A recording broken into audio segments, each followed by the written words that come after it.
Urgot the Dreadnought.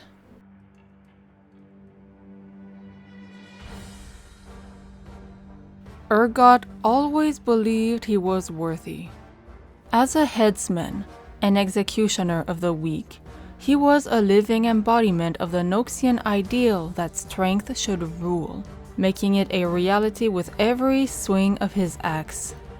His pride swelled as the bodies piled even higher behind him, and his intimidating presence kept countless warbands in line. Even so, a single word was all it took to seal his fate. Sent to distant Zaun to eliminate a supposed conspiracy against the ruler of Noxus, Urgot realized too late the mission was a setup, removing him from the capital even as the usurper Swain seized control of it.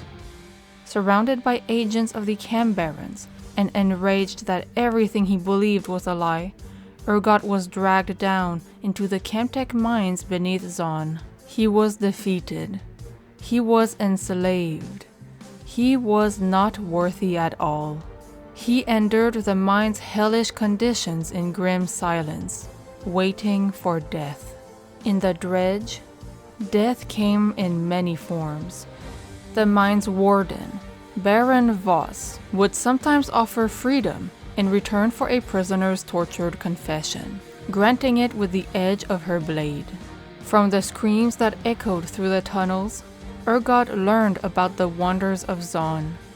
There was something special about the city, something marvelous and evident, even in the secrets that spilled from slit throats. Urgot didn't know what it was until he was finally brought before Voss, fearing that she would break him. But as the Baron's blade cut into his flesh, Urgot realized that his body was already racked with agony, far beyond anything Voss could inflict. The Dredge had made him stronger than he'd ever been as a headsman. Pain was Zaun's secret. His laughter drove Voss back to the surface, and a reign of anarchy began in the depths. Seizing control of the prison, Urgot reveled in new trials of survival. He found the parts of his body that were weakest, and replaced them with scavenged machinery, technology created by those who would die without it, necessity being the mother of pain. The guards could no longer enter the areas Urgot had carved out of Voss's grasp. The prisoners themselves were more afraid of their new master than they were of her. Many even grew to hold a fanatical respect for Urgot, as they were focused to hear his feverish sermons on the nature of power. His grip tightened around the necks of those who would not listen. Only when a Noxian agent arrived in the Dredge was Urgot finally forced to confront his own past. Though the spy recognized him and sought his aid in escaping, Urgot beat him mercilessly and hurled his broken body into the darkness. It was not strength that ruled Noxus, Urgot now realized, but men, and men were weak. They should be no rulers, no lies, nothing to interfere with the pure chaos of survival. Starting a riot that ignited the Chemtech vein within the mine, Urgot shook the city above and cracked the prison open with an explosion that rivaled the birth of Zaun itself. Many prisoners died, with thousands fleeing into the sump, but the worthy, as ever, survived. From that day, Urgot's reign of terror only grew, a hideous fusion of industrial machinery and Noxian brutality. He slaughtered Cambarons and their lackeys one by one, gathering a following among Zaun's downtrodden masses. He was said to be a new savior, one who would lift the boot of every oppressor from the neck of every common Zaunite. However, his actions did not make such distinctions, as Urgot tested the worthiness of the meek and the powerful alike. To any who found themselves paired in his deadly trials, his message was clear. He was not there to lead, but to survive. If others were worthy, they would survive too. When Urgot finally struck a representative of Piltovan merchant clans, the wardens were forced to intervene, hauling him in chains to a fortified prison cell. Though, this merely seemed to confirm the Dreadnought as a legend among the gangers, the Sumpsnipes, and the Forgotten. For Piltover is not the first to shackle Urgot, and one must wonder if any cage can ever hope to hold him for long.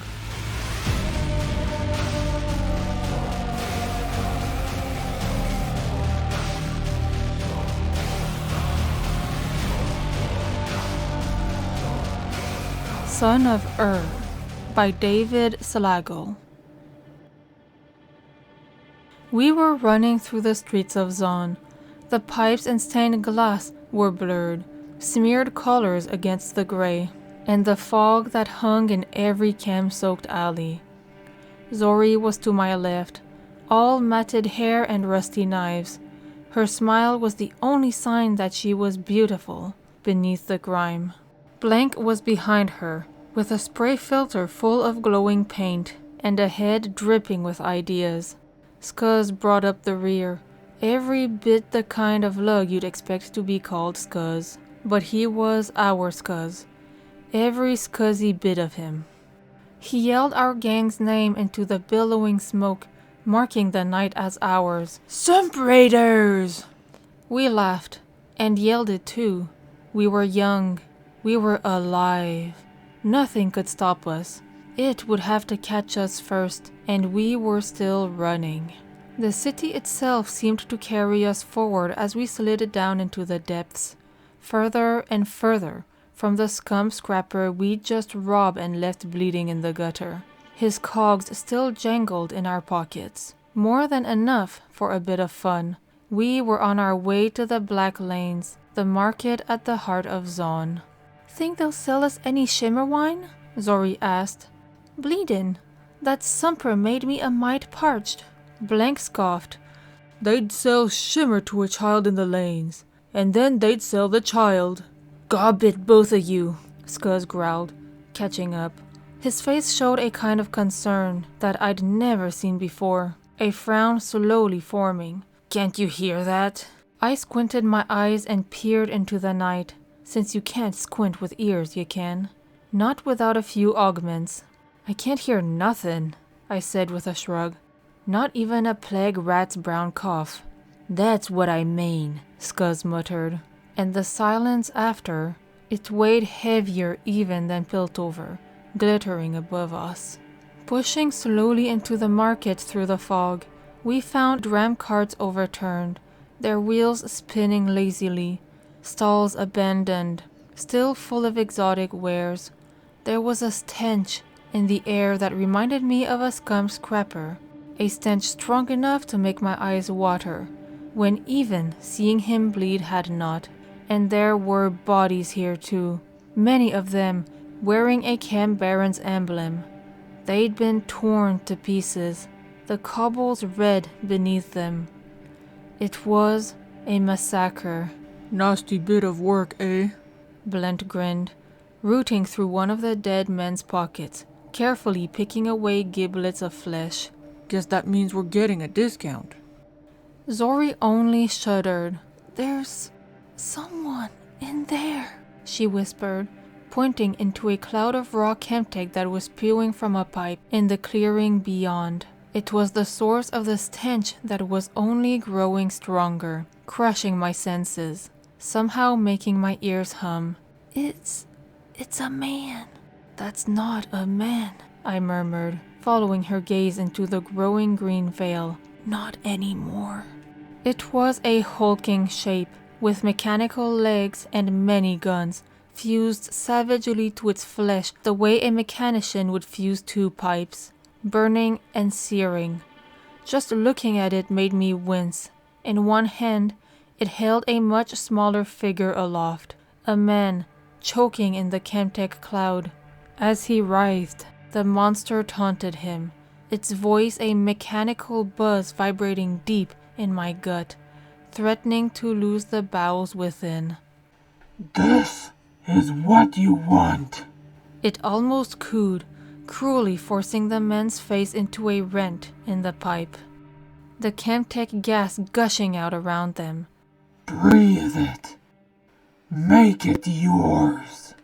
But the man only writhed, kicking uselessly, growing weaker and weaker, until finally, only his augmented arm still jittered, echoing his last desperate thoughts, even after they ceased. And with a flash of brass, it hit me. The dangling corpse. He was a chem baron, the only kind of person who could afford newfangled kit. Baron Crimson, or some such. These were his men, scattered around us. Were his men. And now? We have to get out of here, I gasped, turning from the carnage to my friends behind me. But I couldn't see them. The gas from the pipe, it was spreading. A toxic green cloud, making it harder to breathe, harder to run. We had to run. I could hear Zori, Blank, and Skuz panicking and coughing somewhere nearby. I reached out into the swirl for anyone, anything, to pull along with me as I made my escape. But there was only the sound of a body slumping softly to the ground, a spray filter rattling across the cobbles. Blank! I stumbled as the truth hit me. He was gone. And the worst was still to come. The monster pushed itself through the cloud, armored leg slamming down beside me. And then another, and another. All revealed chemtech-filled tubing, and protruding gun muzzles that smoked with the very same heat still smoldering with the bodies around us. I could taste it at the back of my throat, a truth as bitter as the acrid air. I was going to die here. The monster grabbed me by my ragged scuff, lifting me close enough to see its face. It was a visage of terror, all the more horrifying as it was human. More human than the rest of him, at least. His tox mask glowed as it vented pure alchemy, but his eyes were somehow even brighter, intelligent, almost seeming to smile as they took my fear in. A son of Zaun. What is your name? He growled as he brought me closer. His accent was sharp, but I couldn't place it. His words battered my resolve, even one hitting with the force of his fate. I couldn't even stammer an answer. He laughed. The Baron. You recognize him. Like many, he tried to rule this city, casting countless people into the depths to mine this. He breathed in deeply as the gases swirled.